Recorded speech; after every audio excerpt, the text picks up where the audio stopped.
When Lemuel Gulliver returned to England after his extraordinary journey to the land of the Houyhnhnms, he expected a sense of relief, perhaps even triumph. After all, he had survived countless adventures and overcome unimaginable challenges. Yet, as the ship approached the familiar shores of home, Gulliver felt no joy, only a growing dread. The thought of being surrounded by humans, whom he now regarded as little more than Yahoos in clothing, filled him with revulsion. He had seen what perfection could look like in the Houyhnhnms, and by comparison, humanity seemed irredeemable. His arrival was met with joy by his family and neighbors, who had long assumed him lost at sea. They greeted him with warm embraces, heartfelt tears, and endless questions about his travels. But to Gulliver, their smiles appeared grotesque, their affections hollow.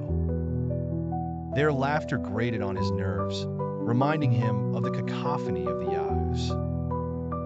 Every glance at their faces, those features he now recognized as so similar to the brutish Yahoos, triggered a wave of disgust that he could barely contain. It didn't take long for Gulliver to retreat from his family and community. The man who had once been a curious traveler, eager to engage with new cultures and ideas, now found himself withdrawing into isolation. His wife, Mary, tried to reconnect with him, reminding him of their life together before his voyages. But Gulliver avoided her touch, shrinking away as if the very act of human closeness repelled him. To Gulliver, even Mary's presence was a stark reminder of the imperfections of his species. His children, who had grown up in his absence, were strangers to him.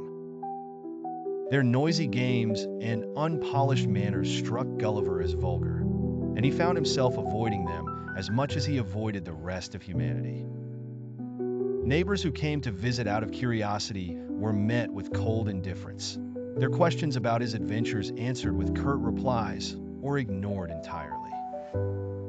Word quickly spread that Gulliver had returned changed, and soon the visitors stopped coming altogether.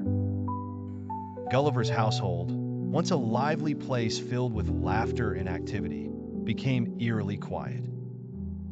Mary, though patient, could not understand her husband's transformation. She would watch him from a distance as he spent hours in the stable, speaking softly to the horses as though they were old friends. To Gulliver, the horses represented the closest thing he had to the Houyhnhnms, the only beings whose presence didn't fill him with disgust. He admired their calm demeanor, their simple grace, and their lack of the vanity and deceit that he now associated with humanity. The memories of the Houyhnhnms lingered in Gulliver's mind like a bittersweet dream. He often found himself replaying his time in their serene, rational society, contrasting their harmony with the chaos and corruption of England. The Houyhnhnms had lived without greed, deceit, or cruelty, their every action guided by logic and virtue. By comparison, humans seemed irredeemably flawed, their lives consumed by selfishness, lies, and petty conflicts. At night, Gulliver was plagued by nightmares of the Yahoos. He would wake in a cold sweat, his heart pounding, convinced he could hear their guttural cries and smell the stench of their filth.